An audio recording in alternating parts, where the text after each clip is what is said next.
Hello everyone and welcome to the fourth video in this series of videos which will help you in the completion of your Level 2 Essential Skills Wales ICT project. Now in the last video I left off with you creating the basic outline of your spreadsheet. So you should have transferred all of the prices and information that you found from your research into the spreadsheet so that it's more easily accessible and better presented basically, so it's easier to see for the reader. So what we're going to be doing now is actually working out the average, the lowest price and the highest price for each of our different set of items. Now obviously you could do this in your head, but what you need to be able to show the examiner is that you've actually been able to use functions in order to do this. So we're going to be using 3 different types of function. So I'm just going to list those here for you so you can see those throughout the remainder of the video. We're going to be doing an average function,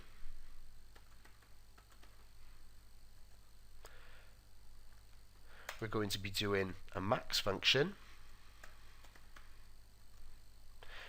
a min function, and a sum function. So I'll keep those on the screen at you at all times just so you can see and you can hopefully remember how those are laid out. Let's increase the size of that there. Okay then, so what we need to do first of all is find out the average price. Now the way that we would do this is we need to first of all tell Excel that we're going to be using a function.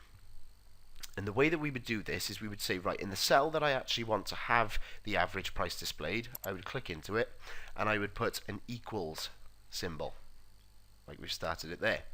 So I'd put equals. Then I need to tell it what I want to find. So I'm going to say I want to find the average. And if you watch when I type this in here, a list of functions actually comes up, so Excel tries to guess what you're going to do. And what I could do is I could just keep on typing the word average, or I could click on this particular function that it's given to me as an example, average, and I could press the tab key and it will set it up ready to go, and it even includes this here, the open bracket. Now the reason it gives me an open bracket is because what I need to put inside the brackets is actually the values or the cell references, okay, that it needs to find the average of. So what I could do in here is I could type in C5, which is my first one, C5. Then I would put a colon, which means the range of, and then I'm going to put, where's my next one, C7. Close the brackets. And then if I press enter, it tells me what the average price is, and it's telling me that it's £299.33. So if I just go over here again to show you that, and I'm going to do the average price this time for the microwaves that I found, it's equals average. Remember, I could type it in or I could click on here and press tab. Then I need to tell it the cell references.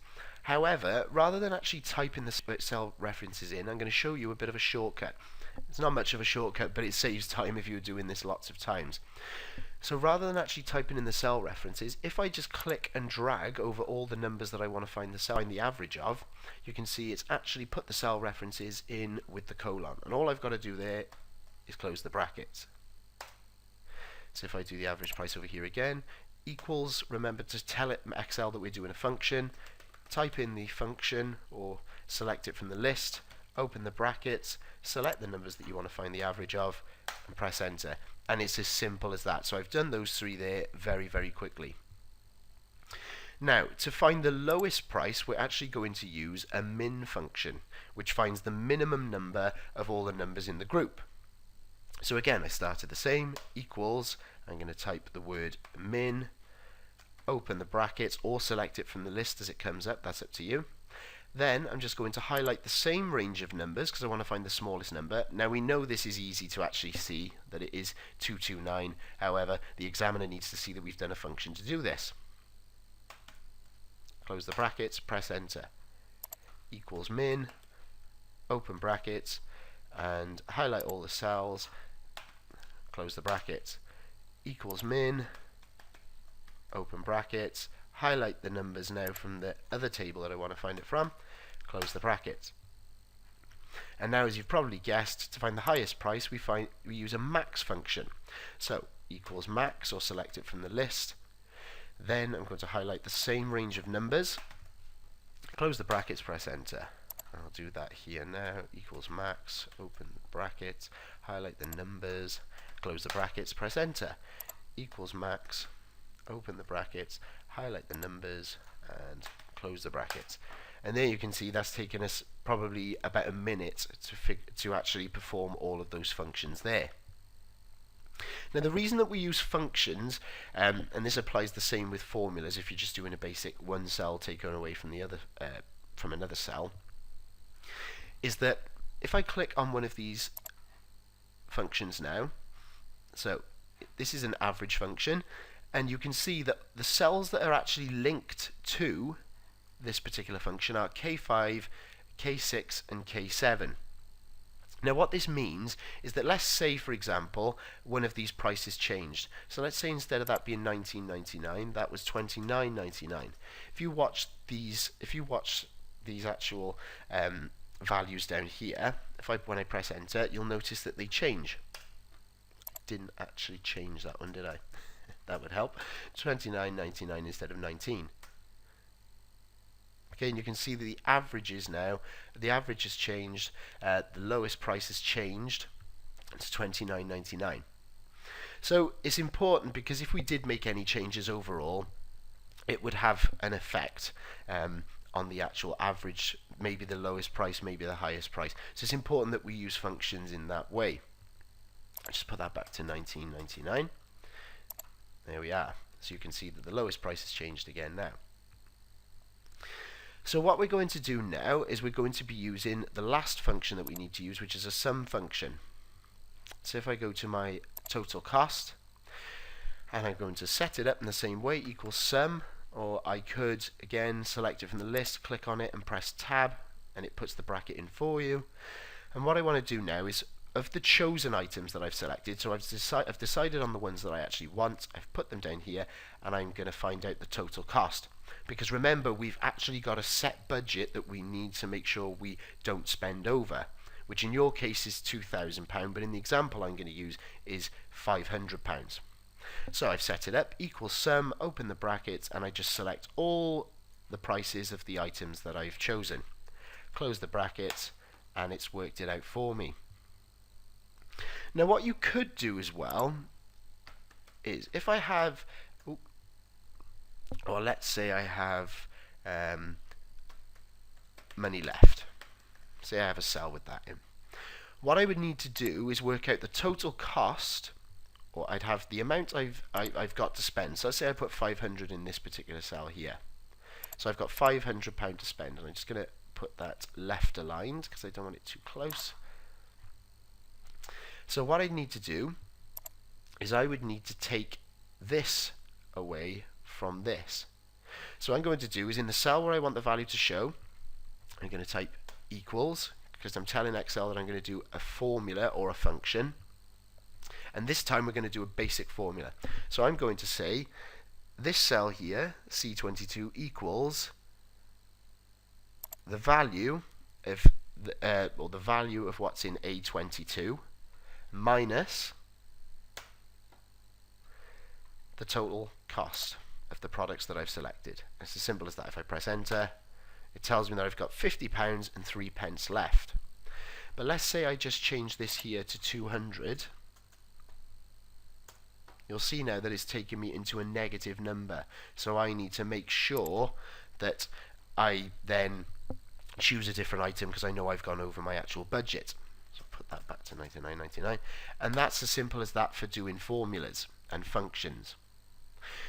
The next thing I want to show you how to do in this video, first of all, your tab down here will actually say Sheet 1, because you can have multiple tabs open with different worksheets in. So what we're aiming to have, if I go into my spreadsheet, is I've got a draft, I've got a final, and then I've got my charts, which I'm going to show you in a later video, so that I've got it all kept in one document that I can open from my area, but they're all contained within that document. So what you're going to do is you're going to right click, mine's already called draft, but you're going to rename it and you're going to call it first draft. And this just makes it easier so that you don't have to have lots of different files in your folders. You've just got one that you can open and adjust all of the things that you need to. So you should have this tab named first draft. The next thing that we're going to do is we're going to set up the printing. So we go into file at the top and you're going to go to print. And what we're going to do before we actually choose where we're going to print from, because you're going to need to print this to put in your folder, we're going to go to this side here, which you can see that most of my, or only about half of my spreadsheet is actually going to be printed. So this is a little preview. So what you're going to do is you're going to go to page setup down here, and you're going to choose the option fit to one in the scaling section. So fit to one page, and you'll see now if I press OK, it's fitted onto one page. However, it's going to be quite difficult to read that if it's printed. So you can make one small change and change it to landscape. Press OK. And there we are. You can see now that when this is printed, it will actually be a lot easier to read. And remember, this isn't to scale. So it's going to be, when you print it, this isn't at to 100%, so it'll be easy to read. So what we need to do now, go back into page setup, and one really important thing you should always remember for your documents is we're going to set up a custom header. And in the header, in the left section, I'm going to have my name, so that when you print it, if we're all printing off at the same time, you'll be able to identify your document. In the right section, what we're going to do is insert the date. So you can just click on this little icon here and it will put the date in for you. In the center section, you can put a title in there and you can call this anything you want. I'm going to call mine appliances spreadsheet, but obviously yours will be different to mine. And I'm ready to set it up then. I press OK. I press OK, and you can see now that on my print preview I've got my name, my heading and the date. So this is really important to do, as I say, for when you're printing. It also helps us identify your work if it comes out of the printer at a later date. And you're ready to choose your printer then. Obviously it's going to be different to mine because this is mine at home, and then you would press print. So you can print that out now, ready to go into your paper-based folder. But once you've done that and you've printed this particular section, and remember, if you want, pause the video now and actually print that off before the next part. If I go back to the spreadsheet, and I'm just going to delete this now, what you need to do is we're going to be able to show the examiner that we have actually used formulas rather than just typing these numbers in ourselves, because otherwise the examiner would never know. So the way that we do this, we print this version first, and then if I go up to formulas and I go over to this section here, I can go to show formulas, and rather than show the values there or in the parts where we've used functions, rather than show the values, it's going to show the actual function that we typed in, so the examiner can see that you've done this correctly. So I press show formulas, and you can see now that the formulas we typed in are shown like so. And once you've done that, you've selected it to show formulas, go to file and print.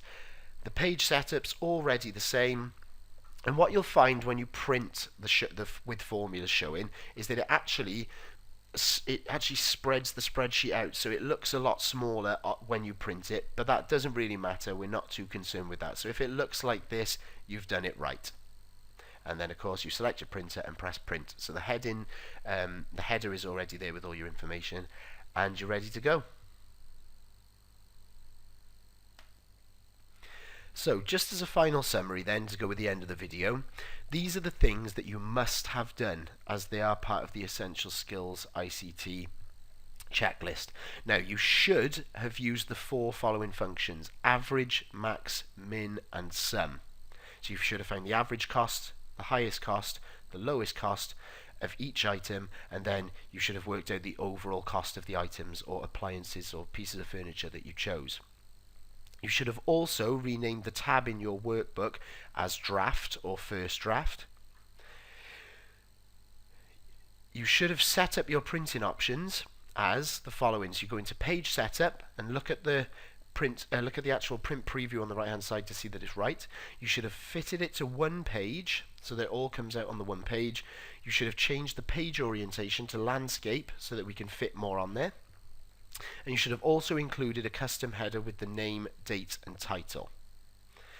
You should have also then printed your first draft showing the values, so we show that normally just showing the actual average costs and the overall cost. And we should also have shown it using functions. Okay, so the function should be showing. So remember how I told you to turn formulas on, or show formulas or functions, and that way then the examiner can see that you have used them correctly and that you have used all of them. So in the next video, what we're going to be looking at is actually formatting the final version of your spreadsheet so that it's more presentable. We can add some color in there, and we'll format the text to make it easier to see.